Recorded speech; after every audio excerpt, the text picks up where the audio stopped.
upon getting this blast and seeing these old Bally boys, right? It's kind of different from Bally. Bally normally make, you know, they don't deal with rough urban terrain. You know, their materials be more, you know, of a classy, of a casual, more of a, you know, Could you see yourself with those on, and would you consider those some good garments? Yeah, I can see myself in these. This some good craftsmanship right here, right? These are bike riding boots. You know, you could jump on a good street bike and beat the city up with these boys right here. I feel like they taking a page from the Prada book on those. I was going to say they that. They took a little. Yeah, they took a little page off the Prada book, but I like how they did it. I like how they finessed it. Them colors, the way those is blending, those is real nice. But yo, look. Hey yo, follow my new Twitter page, Gen Pop Laz. You heard? About to step my Twitter game up. If you want there, get at me. Check this exclusive 2-hour interview, Marcy Memoirs, the story of the Haven, Chapter 1. You heard? Coming soon. Get the word out there about what's been going on and how they trying to railroad me. I'm over 500 days past the speedy trial deadline in violation of my constitutional rights to speedy trial. I'm locked up for the alleged robbery of a cell phone and a pack of cigarettes from two well-known drug dealers from Harlem. These niggas out there selling bricks. They told the police I booked them for a cell phone and a pack of cigarettes. My co-defendant, as soon as he got locked up, he made a statement saying that it wasn't me, it was somebody else, and it was really a drug dealer. He gave them fake money and drugs, fake money for their drugs. So they told, because they didn't want to go to their connect and say they got swindled by a little nigga. And, you know, I got a parole hold, so they got me here for 44 months, no bail, in the middle of gang wars, right? 18 motherfuckers died this year alone on Rikers Island. So this shit is cold crazy. I'm from Harlem, I'm from Manhattanville projects. Everybody know me as Shot. My whole name is Alfred R. Shot Stewart. And you said you ain't have nothing to do with that case? Listen, I got pictures of me and a video of me in Massachusetts at the time that this shit happened. I wasn't even in New York when it happened. And to prove that they lied and they called my phone, they said my phone pinged in Manhattan at 120, pinged in Massachusetts at 350. So they saying I made it from motherfucking Manhattan to Massachusetts in 2 hours and 30 minutes flat on March 1st in a blizzard with traffic. Yeah. I got 6 alibi witnesses. One of them is a reverend. So, I mean, what type of lawyer you got? Like your lawyer playing games or like? I got a paid lawyer, Jeffrey Chad Brown, and the man turns out to be a piece of God, but he's not doing nothing. I just spoke to my co-defendant's lawyer. He said my lawyer's not doing anything. I filed over 15 complaints against Jeffrey Chad Brown to the grievance committee of attorney misconduct. This man hasn't interviewed not one of my alibi witnesses. He don't come see me. He don't answer my calls. He's supposed to be here. I filed a 30-30 myself. He dubbed it. He didn't adopt it, so the judge denied it. And that's a violation of my rights. So I appealed to the appellate division, to the Court of Appeals, and now it's in the affairs of a federal habeas corpus petition because of the case called United States versus Henningware. Once you're locked up, you have 6 months to a speedy trial. They're supposed to dismiss the case if it's not terrorism, drug trafficking, or murder. They got me on alleged burglary, robbery for 2 drug deals for a alleged cell phone and a pack of cigarettes, and I got absolute proof that I wasn't even in New York when this shit happened. And then I got further proof that it wasn't even a robbery. It's a violation of the clean hands doctrine. Like, you can't get booked for drugs and say you got robbed for a watch. It's illegal. How long you said you've been on the island? 44 months. That's insane. 44 months. They said the Judge Curtis Farber, he was doing illegal adjournment when the adjournment is supposed to be on the people or supposed to be on us. He was doing illegal adjournment, so he's in violation completely. And he was biased. He dubbed every motion. Every motion I found myself. All investigating I had to do myself. We even got a recording from one of the alleged victims where he said he lied to the police about being robbed for a cell phone and that it wasn't a robbery. We turned that over to DA and I'm still being here. So they switched the DA to a senior DA, and then they switched my judge. I got an administrative judge now whose job is to speed up the case, but last court date, they said they were supposed to dismiss it. I never even made it to the courtroom. Oh, and you said you got a parole? They holding you for parole? Yeah, I got a parole hold. Just I got life parole. You know, I just came home for doing a homicide bid, and I'm still salty about that because that was a murder I didn't even do. I got locked up just for keeping my mouth shut. Just for keeping my mouth shut. Because I figured I keep my mouth shut, I ain't doing it, I'm going to beat this. But they smoked me because the dude named from Manhattanville told the police that I did it. And the dude named Malik Blood, OG Blood motherfucker, got 35 life for robbing 19 Holocaust victims, said I told him I did it. A dude named said he heard shots see me come out of the building. He got the catering business in the Bronx. Who's Aaron Hall's nephew, came off a tour from Aaron Hall and said he heard shots see me come out the building. I had 5 people who said they seen who did it and it wasn't me, and still blew trial because I just came home from a body bed that I did do. My first crime I was 15, where a dude beat my mother into a coma, and I was 15. Kids, you know, emotional. Shit happened, this motherfucker died, I manned up, I did my time, I did 7 years. But once that thing was on my jacket, it's like any and every crime in this area they would come pick me up for, and these so-called gangsters, they get in the precinct for a robbery and put my name on all kind of bullshit. How long you was home? This trip I was only home for 6 months after doing 21 straight. And I was working at Master John's Barbershop in Harlem, Fast Lane Trucking in Massachusetts, and I was going to the next truck driving academy in Connecticut, trying to get my CDL. I was doing everything right. I became an ordained minister. I earned 2 doctorate degrees while I was up north, a doctorate of divinity and a doctorate degree in metaphysics. So I stayed positive and focused, and I made it home, and I changed everything. I left everybody from the criminal element alone completely. So how did he get your name involved in this? Like you was outside around. You said you wasn't even in New York when it took place, right?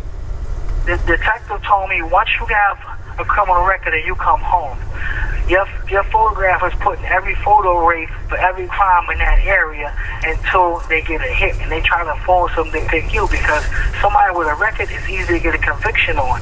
And once you come in here, they hold you here so long with the abuse that you go through in Rikers Island. 9 times 10, a lot of people cop out because they tired of the bullshit of Rikers Island with the gang wars, the riots being sprayed, the food is garbage, the sensory deprivation of lights ain't too bright, they're too dim, the food is bland, it's crazy, stupid hot in the summer, freezing cold in the winter. So dudes cop out. They didn't expect me to hold strong and push for trial. They thought I was just going to cop out, but they offered me 20 in arraignment. I just did 21 years.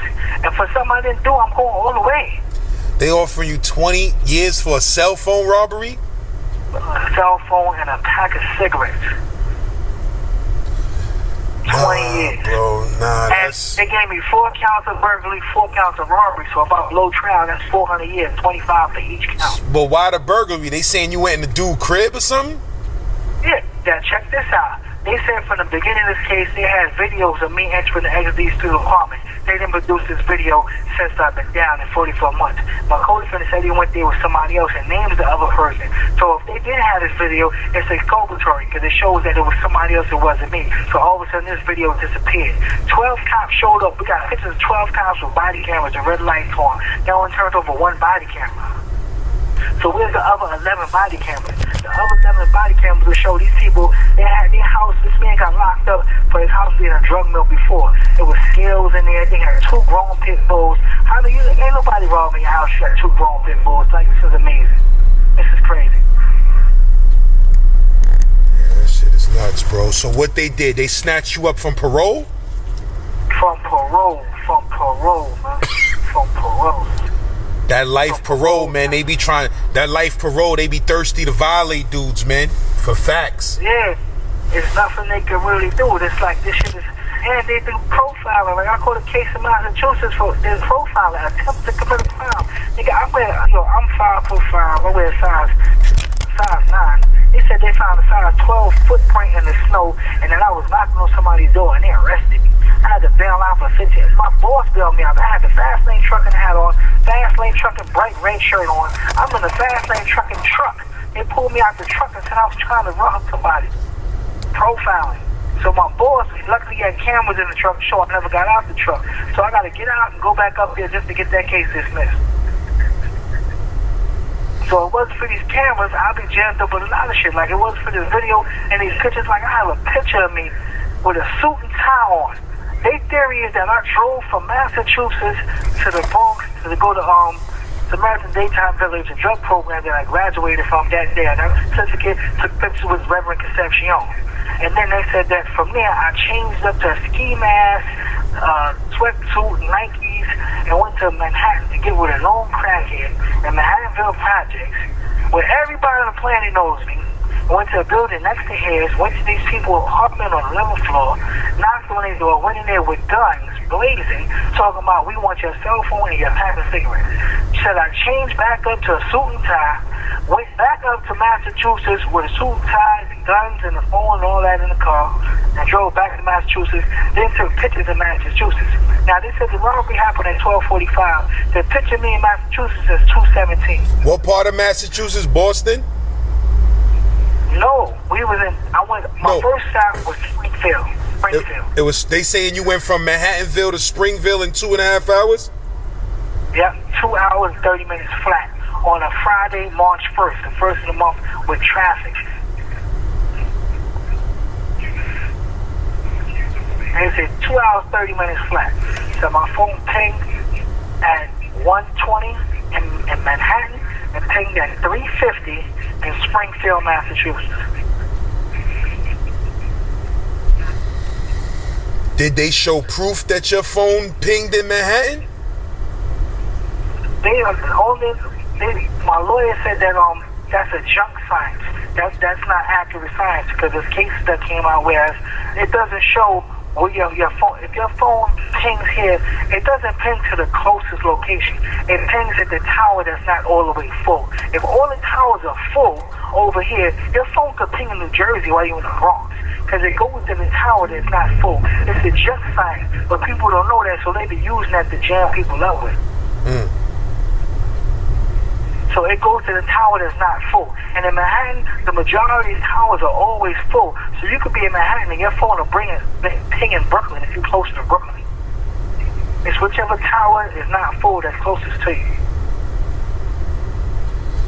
Yeah, man, that's crazy. That junk science is garbage. We had to get an expert on that.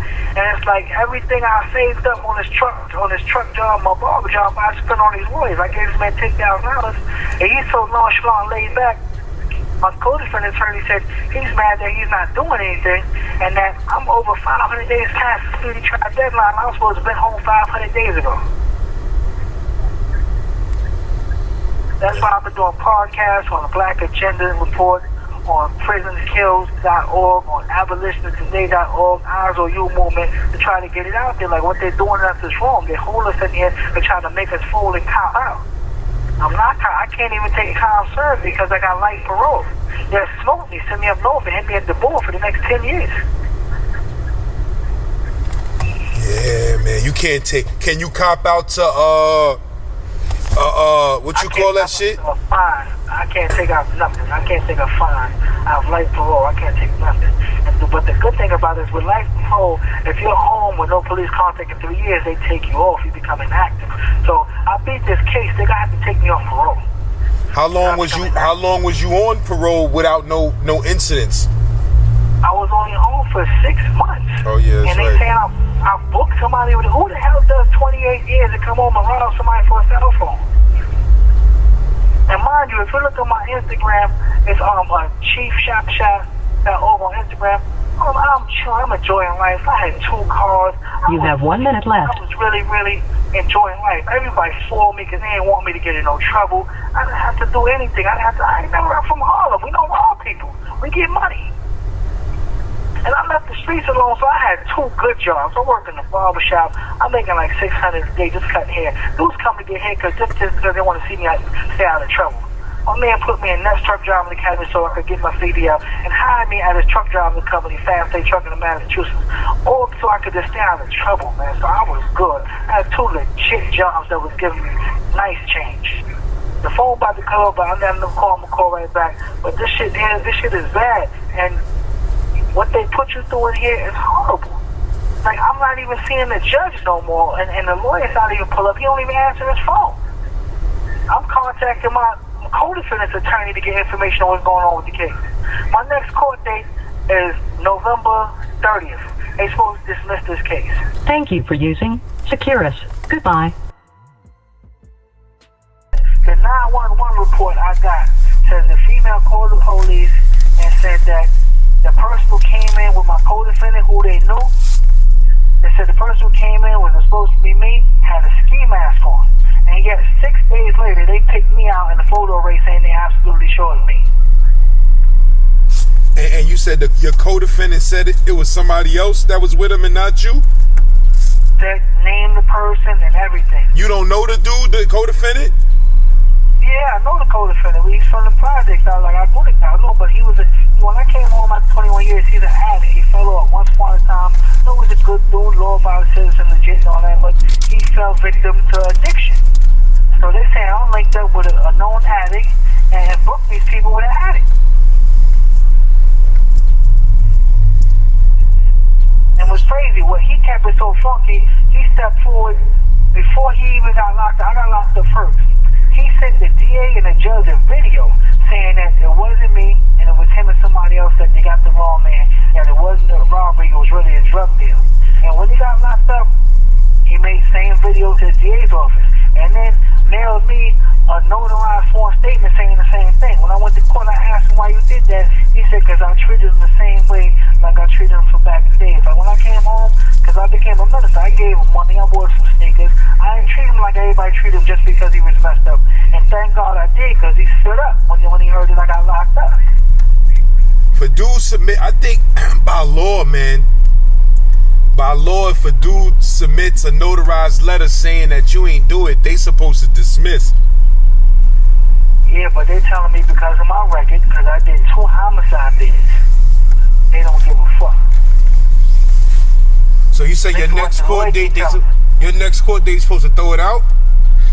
Yeah, they said they're supposed to throw it out, but they've been saying that. I had my hearings on this case last year, October. We supposed to then went to trial, and I'm still here. And you could just Google my co-defendant's attorney, Michael Feynman, who'll give you all the goods if this dude won't. Because Michael Feynman, he's an ATB and he's all on board and trying to get this thrown out. And he's saying it's pure messed up how they trying to railroad us. Or we got all the evidence in the world proving that this crime never happened. And now these people are not even coming to court. They moved to a whole nother state. They selling drugs on the internet, on Instagram and all that. So they're not thinking about this case. And the DA knows this. And the female made a statement telling the private investigator that they threatened to take her kids if she didn't point me out. And she said, if y'all trying to force me to court, I'm going to expose that in court. So now they can't even bring her to court. Yeah, man, I hope they throw. You said you go to court November what? November 30th. I hope they throw that out, man. I hope they throw that out, man. Because if they don't got no evidence. My mother's 70 years old, and she did all this time with me, man. I'm trying to get home and at least be there for her for this Christmas. I'm still one Christmas with her before God call her home, you know what I'm saying? Because this shit here, yo, my daughter's grown. My daughter's 33. I spent my whole life in jail, nigga. And for this, bro, listen, man. I tell this to people because it worked for me several times. You know, I got off Rikers Island several times, bro. You gotta say that Psalms 35, and I'm God, I'm G-O-D. You heard? But I'm telling you, you gotta say that Psalms 35. The 71 is for the court case to go in your favor, and 35 is for you to be released out of captivity if you're being held wrongfully. You gotta say both them shits 3 times a day. I will. I got one more call. It's a 15-minute call. I'm gonna call right back. But I'm definitely gonna do that. And I read Psalms. I read damn near all the Psalms. I have a Psalm workbook by Anna Reefer called The Power of the Psalms. I read that every day faithfully. Yeah, I had that book. Yeah, so you know what it is. It's powerful. I read it every day. And I'm in here, yo, it's stabbing and cuttings all day. And yo, man, this shit is cold mad. There's no police here. What building you in? No man. What building? I'm in AMKC, P95. There's no police here. Niggas don't even lock in no more. This shit is different. Motherfuckers running the hallways, cutting and stabbing. Thank you for using Securus. Goodbye. An incarcerated individual at New York City Department of Correction. This call is not private. It will be recorded and may be monitored for law enforcement purposes. If you are an attorney, please hang up and follow facility instructions to register this number as a private number by going to www.nyc.gov/D-O-E.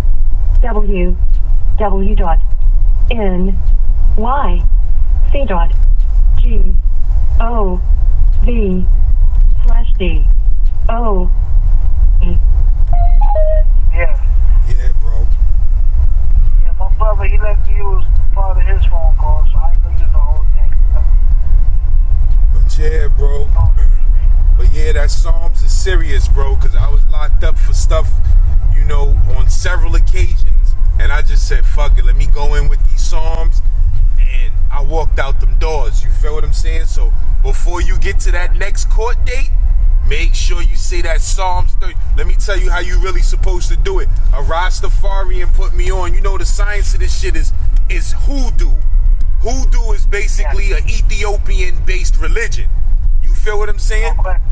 But that Psalm shit is very deep. But how they said to do it, and this is what worked for me, on your 3 days before you go to your court date, every time you go to a court date, let's hope this be the last one you go to, but it says before you go to your court date for the 3 days, like, so if you go on the 30th, on the 28th, the 29th, and the 30th, you wake up early in the morning, you face where the sun rises. Whichever way the sun is rising in that dorm or that cell block or in your cell, you face the way the sun is rising and say Psalms 3 times.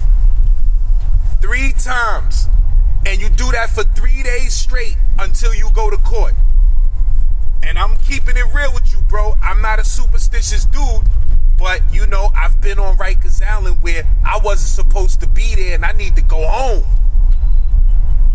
And I tapped into that spiritual power. You nigga can't beat off none of that. If you beating off and all, it ain't gonna work. You feel what I'm saying? Yeah, you got that shit. You gotta sacrifice all spiritual. You gotta sacrifice all fucking lower self needs. And just tap in, bro. I'm not gonna take advantage of this boy's phone call. You let me know when next time I can holler for you more, and I will do that, because I call school every day. Alright, I'm gonna get this out way before you go to court, but holler at me whenever you can, bro. We'll get something in. Say no more. Alright. I'll holler at 4. Alright, bro. Stay up. Peace. Okay. The caller has hung